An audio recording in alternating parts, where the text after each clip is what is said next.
안녕하세요, 런웨어 장동입니다. 정말 오랜만에 롱폼 리뷰를 촬영하게 되었습니다. 5월 초 나이키 공식 홈페이지에서 패밀리 세일을 했는데 어떤 제품들이 있나 구경하다가 스트럭처 플러스가 제 눈에 쏙 들어와서 이렇게 구매를 했습니다. 스트럭처 플러스는 나이키 안정화 라인에 속해 있는 러닝화로 몇 년 전부터 라인업 정리를 하면서 만들어진 러닝화입니다. 보메로 플러스 영상에서도 한번 보여드렸는데 나이키는 페가수스, 스트럭처, 보메로 전통의 러닝화 라인을 유지하면서 기본, 플러스, 프리미엄 세 가지로 나누어 각각의 특징을 살리면서도 소재와 형태를 다르게 하여 끝나누기를 진행했습니다. 굳이 말하자면 기존 나이키 줌 X 인빈서블 런은 보메로 플러스로, 나이키 리액트 X 인피니티 런은 스트럭처 플러스로 이름 변경 및 라인업 개편을 했다고 보시면 될 것 같습니다. 제 채널을 오랫동안 보셨다면 제가 인피니티 런을 매우 즐겨 신었고 인피니티 런 1부터 4까지 모두 구매해서 신었던 것을 아실 수 있는데 오늘 리뷰에서도 그때의 기억과 경험을 살려서 리뷰를 진행하겠습니다.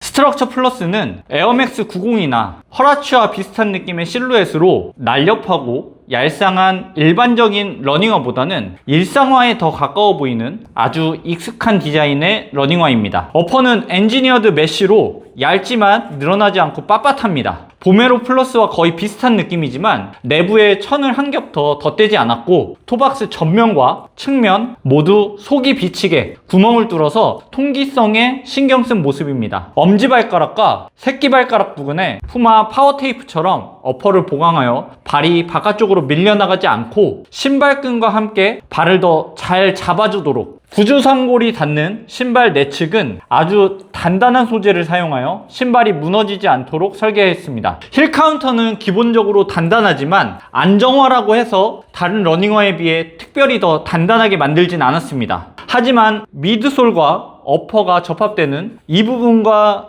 이 부분을 보강하여 단단하고 힘을 받을 수 있도록 만들었습니다. 카라와 힐 카운터 패딩은 요즘 러닝화 트렌드처럼 아끼지 않고 사용했습니다. 보메로 플러스보다는 볼륨이 작으며 특히 힐 카운터 패딩이 더 두툼하고 카라는 적당해 보입니다. 텅은 완전한 분리형으로 조금 반전이었습니다. 분리형 텅은 달리는 동안 옆으로 돌아가거나 앞으로 밀릴 수도 있는데 중간에 루프를 2개 만들어서 이를 막으려는 모습입니다. 텅의 두께는 적당하게 느껴지며 보메로 플러스보다는 훨씬 얇아졌지만 푹신한 느낌은 유지하고 있습니다. 이 적당한 두께로 인해서 핏밴드와 신발끈의 압박도 받고 발등을 잘 잡아줄 것으로 생각됩니다. 레이스홀은 일반적이지 않은 길리 루프로 만들었습니다. 페가수스 37 시리즈부터 거의 꾸준히 사용되고 있는 방식으로 신발끈이 발등에 닿는 면적을 넓혀서 강하게 당겨 묶더라도 통증이나 압박을 줄여주는 역할을 합니다. 슈레이스는 특별한 처리가 되어 있지 않고 신축성만 조금 있는 두꺼운 끈입니다. 이중 매듭을 한다면 쉽게 풀리지 않을 것으로 보이며 이 또한 발등에 닿는 면적을 넓게 하기 위하여 두꺼운 끈을 사용한 의도로 보입니다. 미드솔의 아래쪽에는 상대적으로 쫀쫀하고 밀도 높은 리액트 엑스폼, 위쪽에는 가볍고 부드러운 줌 엑스폼, 이렇게 2개의 층으로 만들었습니다. 일반적인 러닝화였다면 이렇게 2개의 층으로 쌓기만 했겠지만 스트럭처 플러스는 안정화이기 때문에 미드풋 서포트 시스템이라 하여 단단한 리액트 폼을 이용하여 아치를 받쳐주면서도 밀도가 낮은 줌 엑스폼이 무너지지 않도록 만들어낸 모습입니다. 아웃솔은 역시나 와플 패턴이 사용되었으며 미드부터 리어까지 이어지는 곳에는 필요한 부분에만 아웃솔 고무가 붙어 있습니다. 그리고 요즘 트렌드인지 기분 탓인지 나이키 러닝화 아웃솔의 높이가 조금 높아진 것 같습니다. 발볼 자체는 여유가 있지만 발을 잘 잡게 만들기 위함인지 톱박스와 발등의 높이가 낮은데 저처럼 발톱이 위로 솟아 올라와 있는 형태라면 사이즈 맞게 구매하더라도 달리는 동안 어퍼와 마찰이 일어날 수 있습니다. 리어 42mm, 포어 32mm, 스트럭처 플러스의 힐 드랍은 10mm입니다. 무게는 280mm 기준 약 311g으로 무거운 편이며 러닝화를 손으로 들었을 때보다는 신고 달려봤을 때 훨씬 더 무겁게 느껴집니다. 포지션은 다르지만 비슷한 무게의 러닝화 매그맥스 1에 비해서도 훨씬 더 무겁게 느껴지는데 러닝화의 위쪽은 가볍고 아래쪽이 무거운 무게 중심이 바닥에 깔려 있어서 그런 것 같습니다. 가격은 199,900원부터 219,900원까지 있는데 제가 구매한 이 색상은 199,900원입니다. 스트럭처 플러스를 처음 신었을 때 쿠션은 상당히 투박하게 느껴졌습니다. 하지만 신을수록 예상했던 것보다는 훨씬 더 부드러워졌습니다. 이 러닝화가 안정화라는 것을 감안하면 상상 그 이상으로 부드럽습니다. 밀도가 높은 리액트 엑스폼이 바닥에 깔려 있고 그 위에 줌 엑스폼을 쌓아서 그런지 기존 리액트 엑스폼만 사용했던 인피니티런의 쫀쫀하다는 느낌보다는 부드러움이 상당히 가미되었습니다. 최근에 신었던 러닝화 중에는 매그맥스2와 쿠션이 유사하게 느껴집니다. 안정성은 정말 놀랍습니다. 스트럭처 플러스는 발목의 흔들림이 거의 느껴지지 않게 착지가 만들어졌으며 내전되는 느낌 없이 아주 편안하게 달릴 수 있었습니다. 테스트를 하는 동안 불규칙한 보도블럭 위를 달릴 때 발목이 꺾일 뻔한 일을 몇 번이나 막아주며 엄청난 안정성을 느끼게 해주었고 급격한 방향 전환에서도 안정적인 착지를 만들어주는 신발이었습니다. 착화감은 솔직히 아쉬운데 나이키 페가수스 시리즈를 처음 구매해서 신었을 때 느껴지는 힐 슬립, 신발 뒤꿈치가 벗겨질 것 같은 헐렁한 느낌이 있습니다. 거기에 카라가 조금 낮게 설계가 된 것 같은데 복사뼈 아래 발목에 자유도가 생기면서 여기서도 헐렁한 느낌이 있었습니다. 추가로 신발의 발볼 자체는 보통보다 넓지만 안정화 포지션이라 그런지 토박스와 발등의 높이가 좀 낮아서 발가락과 어퍼 사이에 마찰이 느껴집니다. 테스트하는 동안에는 물집이 잡히거나 상처가 생기진 않았으나 상당히 신경이 쓰이는 부분입니다. 반응성도 조금 아쉽지만 빠른 페이스로 뛰기 위한 러닝화가 아니기 때문에 충분히 이해가 가는 세팅입니다. 밀도가 높은 리액트 엑스폼을 바닥에 깔고 그 위에 밀도가 낮고 가벼운 줌 엑스폼이 쌓아져서 이질감이 조금 있긴 해도 불편하지 않은 정도로 잘 조합한 것 같습니다.